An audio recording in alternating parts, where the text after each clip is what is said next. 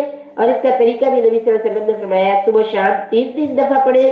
اپنے ہاتھ کو دعا کی طرح اٹھا لیں یا ہاتھ کی مٹھیاں بند کریں اور 3 دفعہ پڑھیں، پھر یوں ہوا پھونک ماریں اور اپنے چہرے پہ اور پورے جسم پہ اس کو جو ہے وہ آپ مل لیں. اور اللہ اپنے خیال اور تصور میں اپنا گھر، اپنی اولاد، اپنی ساری چیزیں اللہ کی پناہ میں دے دیں. صبح شام کے جو ہے نا، یہ اذکار مصنون ہے جو یہ کرتے ہیں. اور یہ تو بڑی پیاری اب وہ کارڈ کی شکل میں بھی آ گئی ہے، کتابوں میں بھی موجود ہے. اور اب تو یہ واٹس ایپ پہ بڑی آسانی ہے کہ یہ جو ہے وہ آ جاتی ہے. اگر آپ لوگوں کے پاس موجود ہے، آپ پڑھ رہی ہیں ٹھیک ہے، اور اگر آپ کے پاس موجود نہیں ہے، آپ کہیں تو میں آپ کو بھجوا سکتی ہوں. صبح شام کے اذکار بھجوا دوں گی، وہ آپ پڑھ لیے کریں. اگلی چیز یہ ہے کہ چوکنا رہے اس کے ہتھ کنڈوں سے. اوپر ہم نے دیکھ لیا نا کیا کیا وہ کرتا ہے، تو چوکس رہے، اپنے کان کھڑے رکھے، فوراً پتا چل جائے کہ یہ اس کا کام ہے، اس نے میرے دل میں یہ بات ڈالی ہے، اس وقت کو وہ میرے سامنے اس نے لا کھڑا کیا ہے اور اس کے ذریعے وہ مجھے پیچھے کرنا چاہتا ہے. سمجھ جائے اور پھر یعنی جو بھی اس کا بہتر حل ہے وہ نکالا جائے. نیک دوست بنائے، زیادہ نیک دوست بنائے. اور نیک دوست جو ہوتی ہے نا، ان کے ذریعے تذکیر ہوتی رہتی ہے. اور نبی صلی اللہ علیہ وسلم نے فرمایا کہ بہترین دوست وہ ہے جسے دیکھ کے خدا یاد آ جائے، جس کی صحبت میں کچھ ٹائم ہم بیٹھے تو ہمارا ایمان میں اضافہ ہونے لگ جائے، جس کے پاس بیٹھنے سے اللہ کا قرب محسوس ہونے لگ جائے. آدھے گھنٹے کی ملاقات کے بعد پورا دن ہمارے دل کے اندر اللہ کی محبت اور اللہ سے بات کرنے کا شوق اور ایک الگ سے ہمیں فیلنگز آ رہی ہوں. ایسے چن چن کے بہترین دوست جو ہے وہ ہمیں بنانے چاہیے. اور دینی محافل، اس طرح کی مجالس جو ہے جہاں پر اللہ اور اس کے رسول صلی اللہ علیہ وسلم کا تذکرہ ہوتا ہے، دین سمجھایا جاتا ہے، ایسی مجالس کو اٹینڈ کرنا چاہیے. اور ایک دعا میں ابھی آپ کے سامنے پڑھ دیتی ہوں، اس دعا کو یاد کر لیں اور یہ دعا صبح شام پڑھیں. اور خصوصاً میں ینگ مدرز جو ہے ان سے یہ کہوں گی، اکثر مائیں اپنے بچوں کی وجہ سے پریشان ہوتی ہے کہ بچے ضدی ہیں، بات نہیں مانتے اور اس طرح سے مسائل ہیں ان کے ساتھ. تو یہ دعا 7 دفعہ پڑھیں، اپنے بچے کی پیشانی پہ ہاتھ رکھ کے پڑھیں تو انشاءاللہ اللہ تعالیٰ کی پناہ میں آ جانے کے بعد وہ بہت اچھی انشاءاللہ وہ ان کی ہو جائے گی نیچر. اللہم انی اعوذ بک من همزات الشیاطین واعوذ بک ربی ان یحضرون. ترجمہ ہے، اے اللہ میں شیطان کے وسوسوں اور یہ کہ وہ میرے پاس آئے تیری پناہ میں آتی ہوں. اپنے اوپر بھی اس کو پڑھے اور اپنے بچوں پہ بھی اس کو پڑھے. اس کے بعد آج آپ نے تواتر سے تذکرہ سنا ہے انبیاء اکرام کا. اور انبیاء اکرام کا جو جن کا تذکرہ آپ نے سنا ہے ان میں حضرت نوح علیہ السلام، حضرت عاد، صالح، لوط، حضرت شعیب، موسیٰ اور ہارون اور نبی مہربان صلی اللہ علیہ وسلم کا تذکرہ آپ نے سنا ہے. انبیاء کے حالات بیان ہوئے ہیں آج کے سبق کے اندر.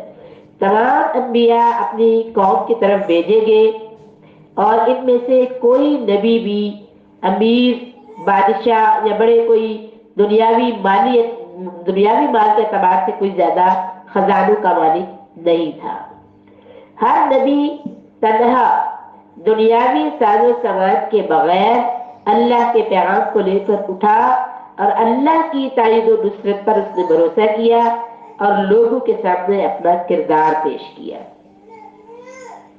اور یہی ایک مومن کو کرنا چاہیے کہ مطلب ہر ان باتوں کو دیکھتے رہتے ہیں میری کون سنے گا یا میں اس طرح سے اب ہم کمزور پڑتے رہتے ہیں. تو جب بھی دعوت کا کام ہمیں کرنا ہے تو اس میں ہمارے لیے آئیڈیل تو انبیاء اکرام ہے. تو انبیاء اکرام کی زندگی کو ہم دیکھیں کہ کس طرح کی ہے ان کی زندگیاں، اور ان کے پاس دنیاوی ساز و سامان نہیں ہے، اللہ کی ذات پر بھروسہ وہ کرتے ہیں تو اللہ کی مدد حاصل ہوتی ہے اور اسی مدد کے ذریعے وہ کام کرتے ہیں. اور پھر یہ کہ اپنا کردار میں قربان ہو جاؤں. نبی صلی اللہ علیہ وسلم کو دیکھیں کہ جس چیز کے لیے بھی امت کو حکم دیا نا یہ کرو، تو اپنا کردار پیش کیا ہے۔ مثلاً آپ صلی اللہ علیہ وسلم نے فرمایا کہ نماز میری آنکھوں کی ٹھنڈک ہے، نماز کا حکم دیا ہے، تو آپ صلی اللہ علیہ وسلم کی نمازیں دیکھیں ذرا کس طرح کی ہیں۔ اور 5 نمازیں ہمیں کہا ہے کہ یہ فرض ہے، یہ آپ نے پڑھنی ہے، اس کے علاوہ اگر آپ کوئی بھی نماز نہیں پڑھتے تو آپ گنہگار نہیں ہیں، ٹھیک ہے؟ یہ 5 صرف آپ پڑھتے ہیں اور آپ کوئی نہیں پڑھتے تو آپ گنہگار نہیں ہیں۔ اگر آپ پڑھتے ہیں تو آپ بڑے درجوں پہ پہنچتے ہیں، آپ اور آگے نکل جاتے ہیں اور پسندیدہ عمل کرتے ہیں۔ لیکن 5 کا حکم دیا، باقی ترغیب دی ہے کہ یہ پڑھو گے تو یہ ہوگا، یہ پڑھو گے تو یہ ہوگا، ترغیب ہے، نہ پڑھو تو گناہ نہیں ہے۔ لیکن خود میرے لاڈلے نبی صلی اللہ علیہ وسلم کی نمازیں، فرض 5 نمازوں کے ساتھ تہجد ضرور پڑھی ہے، اور بہت پہلے سے پڑھ رہے تھے تہجد کے علاوہ اشراق، اوابین، چاشت، نماز حاجت، اور پھر دعائے استخارہ سے پہلے نوافل، سفر پہ جا رہے ہیں تو نفل پڑھ کے، واپس آ رہے ہیں تو سیدھا مسجد میں نفل، آندھی تیز ہوا چلی ہے تو مسجد کی طرف دوڑے ہیں اور جا کے نماز پڑھی ہے، اور سورج گرہن ہوا ہے تو آپ صلی اللہ علیہ وسلم نے نماز پڑھی ہے، چاند گرہن ہوا تو نماز پڑھی ہے، جو بھی مسئلہ ہوتا تو آپ صلی اللہ علیہ وسلم نماز پڑھتے۔ میدان جنگ کے اندر گئے ہیں اور جنگ میں جو ہے وہ سارا بٹھا دیا، ان کو بتا دیا مجاہدین کو، ان کی نشستوں پہ کھڑا کر دیا ہے، اور خود جو ہے وہ ہیمن میں جا کے نماز پڑھ رہے ہیں۔ فتح مکہ ہوئی ہے تو نماز پڑھ رہے ہیں، شکرانے کے نوافل ادا کیے جا رہے ہیں۔ تو ہر جگہ پہ ہمیں نظر آ رہا ہے کہ کتنی کثرت سے سجدے کرتے ہیں اور امت کو 5 نمازوں کا حکم دیتے ہیں۔ 30 روزے ایک ماہ کے رمضان کے جو آئے ہیں تو کہا کہ یہ تمہارے اوپر فرض ہے، یہ آپ نے چھوڑا تو آپ گنہگار ہو جاؤ گے، اللہ کے سامنے جواب دہی ہوگی، یہ ہر حال میں رکھے۔ لیکن اپنا عمل کیا نظر آتا ہے کہ آپ شعبان میں بھی روزے رکھ رہے ہیں، آپ شوال میں بھی روزے رکھ رہے ہیں، آپ ہر ماہ میں جو روزے ہر سوموار اور جمعرات کا روزہ بھی رکھ رہے ہیں، ایام ابیض کے روزے رکھ رہے ہیں، محرم الحرام کے روزے رکھ رہے ہیں۔ پھر آپ اما عائشہ صدیقہ کہتی ہے کبھی کبھی ہمیں ایسے لگتا ہے کہ اب کبھی نبی صلی اللہ علیہ وسلم روزہ نہیں چھوڑیں گے، ساری زندگی رکھتے ہی چلے جائیں گے، اتنی کثرت سے رکھتے۔ اور پھر ہمیں یہ کہا کہ 30 رکھو۔ اگر وہ کہتے ہیں کہ جو بڑوں کی عزت نہیں کرتا اور چھوٹوں سے شفقت نہیں کرتا وہ ہم میں سے نہیں ہے، تو اپنا عمل دیکھیں میرے نبی صلی اللہ علیہ وسلم کہ گلے میں وہ کپڑا ڈال کے شخص جو ہے وہ اس کو لپیٹ رہا ہے اور خراشیں پڑ رہی ہے، تکلیف ہو رہی ہے، صحابہ آگے بڑھ رہی ہے تو انہیں کہہ رہی ہے جو یہ کہتا ہے اس کا سنو اور اس کو دو۔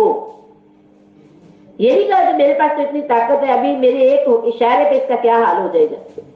ایک اخلاق پیش کیا ہے، ایک کردار پیش کیا، کہتے ہیں اسے کچھ نہ کہو، پہلے اس کی بات سنو، جو کہتا ہے وہ اس کو دو۔ اعرابی تھا، دیہاتی شخص ہے، سمجھ اس کے بعد کم تھی، اس نے اپنے انداز سے بات کی، اپنا انداز اختیار کیا، آپ صلی اللہ علیہ وسلم نے صحابہ سے کہا اس کو دو جو یہ مانگ رہے، اور وہ دے دیا گیا۔ تو یہ اخلاق جو آپ صلی اللہ علیہ وسلم نے پیش کیا ہے، انداز سے پیش کیا۔ ایک شخص آتا ہے اور آ کے کہہ رہے یا محمد صلی اللہ علیہ وسلم، عراقی ہے، کافر ہے، مسلمان بھی نہیں ہے، اور آ کے کہتے ہیں کہ مجھے ضرورت ہے، مجھے کچھ دو، میں قربان ہو جاؤں۔ میرے پیارے پیغمبر صلی اللہ علیہ وسلم، بکریاں چل رہی ہے 2 پہاڑوں کے درمیان، اسے کہتے ہیں انہیں ہانک کے لے جاؤ، لے جاؤ یہ بکریاں سارا، یہ مال لے جاؤ سارا۔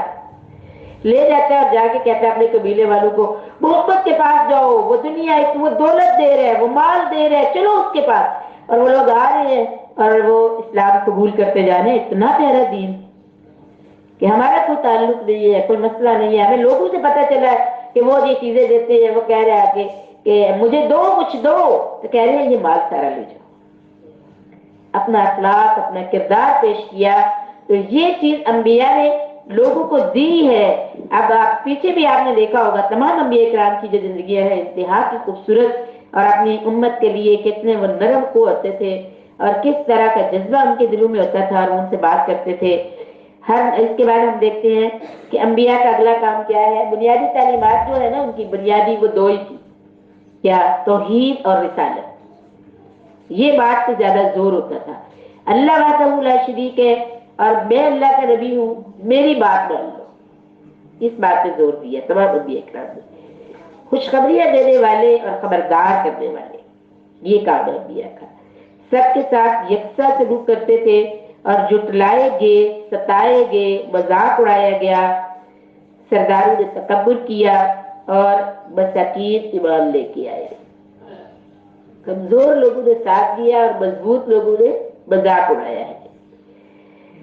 اللہ اکبر۔ پھر جب نبی ہجرت کر جاتے تھے تو قوم عذاب کا شکار ہو جاتی تھی۔ یہ آپ نے پڑھا ہے نا، قوم لوط کا بھی، ان کو بھی کہا کہ آپ رات کے وقت نکل جاؤ اور پیچھے مڑ کے نہیں دیکھنا، اور بعد میں قوم تباہ ہوگی۔ تو باقی بھی آپ نے یہی سارا پڑھا ہے کہ اس طرح انبیاء جب چلے جاتے تھے تو پھر قوم کے اوپر ہلاکت آ جاتی تھی۔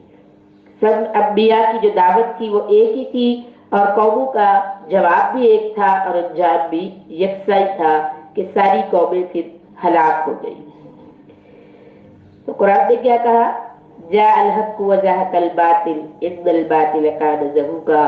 حق جو ہے وہ تو غالب ہو کر رہے گا، اور وہ غالب ہونے کے لیے ہی آیا ہے۔ اس کے بعد اگلی جو صورت آج کے سبق میں آپ نے کچھ پڑھی ہے، کچھ کل میں ہم کمپلیٹ کریں گے آپ اس کو، سورہ انفال۔ تو سورہ انفال میں کیا ہے؟ اس کے اندر انجام یعنی تقوی بہت زیادہ اس کا تذکرہ آتا ہے، اور انجام بد کے خوف سے اصلاحی تدابیر اختیار کرنے کا حکم آیا ہے۔ شرک اور معصیت سے خود کو ہم نے بچانا ہے، اور تقوی ضبط نفس سے حاصل ہوتا ہے۔ اپنے نفس کو کنٹرول کرنے سے تقوی حاصل ہوتا ہے۔ تقوی سے حاصل ہونے والے انعامات کیا ہیں؟ قرآن کی روشنی میں ہمیں کیا پتہ چلتا ہے؟ جب ہم تقوی اختیار کرتے ہیں تو حاصل کیا ہوتا ہے؟ نمبر 1، ہدایت۔ تقوی سے کیا ملتا ہے؟ یہ سورہ بقرہ میں آپ نے پڑھا نا، ھدی للمتقین۔ ہدایت کس کو ملتی ہے؟ تقوی والوں کو۔ اور مدد اللہ متقین کے ساتھ، یعنی ان کی پھر اللہ تعالیٰ مدد کرتے ہیں، جیسے ادھر ہی آ گیا تھا کہ یہ فلاح پانے والے ہیں، اور کیا ہے؟ اولئک علی ھدی من ربہم، اپنے رب کی طرف سے ہدایت یافتہ لوگ ہیں، لہٰذا فلاح پا جائیں گے، کامیاب ہو جائیں گے۔ اللہ کی مدد تقوی والوں کو ملتی ہے، اور اس کے علاوہ حصول ولایت۔ سب سے بہتر وہ ہے جو متقی ہے، وہ اللہ کا دوست بن جاتا ہے تقوی اختیار کرنے سے۔ پھر یہ کہ حصول علم، اللہ کا تقوی اختیار کرو تو اللہ تمہیں اپنا دین بھی سکھائے گا، اور تمہارے لیے راستے بھی آسان کر دے گا۔ پھر بشارت ہے تقوی والوں کے لیے، فرمایا دنیا اور آخرت میں متقین کے لیے بشارت ہے۔ یہ سورہ یونس کی آیت کا ترجمہ ہے۔ اللہ تعالیٰ حفاظت کرتے ہیں تقوی والوں کی۔ اگر تم صبر کرو اور تقوی کی روش اختیار کرو تو ان کی چالیں تمہیں نقصان نہ دے گی۔ اگر ہم تقوی اختیار کریں گے تو فراہی رزق حاصل ہوگا، رزق کی وسعت آئے گی۔ تقوی اختیار کرنا فراہی رزق کا موجب بنتا ہے۔ مشکلات کا حل بھی حاصل ہوتا ہے۔ اگر تقوی اختیار کیا جائے تو مشکلات سے نکلنے کے راستے اللہ کی طرف سے بن جاتے ہیں اور آسان ہو جاتا ہے۔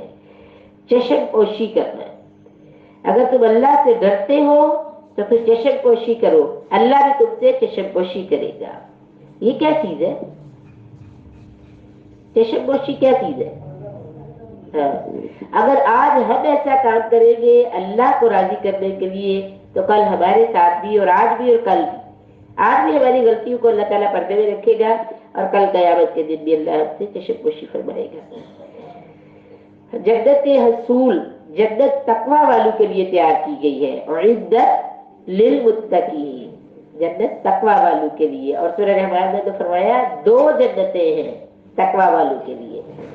اور تقوی کے بارے میں آپ صلی اللہ علیہ وسلم، ایک شخص جو ہے وہ سکرات الموت میں، وہ جوان تھا لڑکا، تو آپ صلی اللہ علیہ وسلم کو پتہ چلا تو آپ صلی اللہ علیہ وسلم اس کے پاس لیے اور پوچھا کہ دل کی کیا حالت پاتی ہو، کیا محسوس کر رہے ہو؟ تو کہنے لگا کہ یا رسول اللہ صلی اللہ علیہ وسلم، کبھی تو مجھے بہت خوف میرے اوپر طاری ہوتا ہے کہ ادھر سے جانے کے بعد پتہ نہیں اللہ میرے ساتھ کیا معاملہ کریں گے، اور کسی وقت میرا دل جو ہے نا وہ مطمئن ہوتا ہے کہ میں یہاں سے جاؤں گا تو میرا رب مجھ سے پیار سے بات کرے گا، مجھ سے راضی ہو چکا ہوگا۔ تو آپ صلی اللہ علیہ وسلم نے فرمایا کہ مومن جو ہوتا ہے نا اس کے دل کی یہی کیفیت ہوتی ہے، وہ امید اور خوف کی درمیانی کیفیت میں ہوتا ہے، دونوں چیزیں اس کے پاس آ رہی ہوتی ہیں۔ اور فرمایا کہ تم جیسا گمان کرو گے نا ویسا ہی اپنے رب کو پاؤ گے. اور گمان ہم کب، ہمارا گمان خود بخود نہیں بنتا، ہمارے عمل کے ساتھ ہمارا گمان ہوتا ہے. آپ کا کیا خیال ہے؟ یہ ویسے مجھے ایسا ہی لگتا ہے کہ اگر ہمارا عمل اچھا ہوتا ہے تو گمان بھی اچھا ہو جاتا ہے، اور اگر ہمارا عمل اچھا نہ ہو تو ہم اوپر اوپر سے یہ بات کہتے بھی رہے اللہ بڑا معاف کرنے والا ہے، لیکن اندر سے ہمیں پتا ہوتا ہے کہ اللہ کس کو معاف کرنے والا ہے، میرے کہنے سے وہ معاف نہیں کرے گا، مجھے دیکھے گا. اس کے انصاف کا بھی یہ تقاضا ہے. اور پھر اس کے بعد کیا کہا کہ اللہ کی مہمانی تقوی والوں کے لیے ہے. متقین کے لیے جنت میں اللہ نے مکمل طور پہ ضیافت تیار کر رکھی ہے، ان کی دعوتوں کا اہتمام ہوگا جنت میں. اللہ اکبر. پھر فرمایا کہ یہ جو نظر اور قربانی اور جتنی بھی اس طرح کی چیزیں ہوتی ہیں نا وہ کس کی قبول ہوتی ہے؟ تقوی والوں کی. نظر جو ہے وہ تقوی والوں کی قبول ہوتی ہے. سورۃ مائدہ میں آپ پڑھ کے آئے ہیں اللہ تقوی والوں سے بے خبر نہیں رہتا. ایک بندہ اللہ سے ڈر رہا ہے، اللہ سے امیدیں لگا رہا ہے، اللہ کی بات مان رہا ہے اور اللہ اس سے لاپرواہ ہو جائے، ایسے نہیں ہو سکتا، یہ نہیں ہو سکتا. فرمایا کہ اللہ تقوی والوں سے بے خبر نہیں ہے. تقوی نیک اعمال میں مددگار بن جاتا ہے، قرب الہی کا ذریعہ بنتا ہے.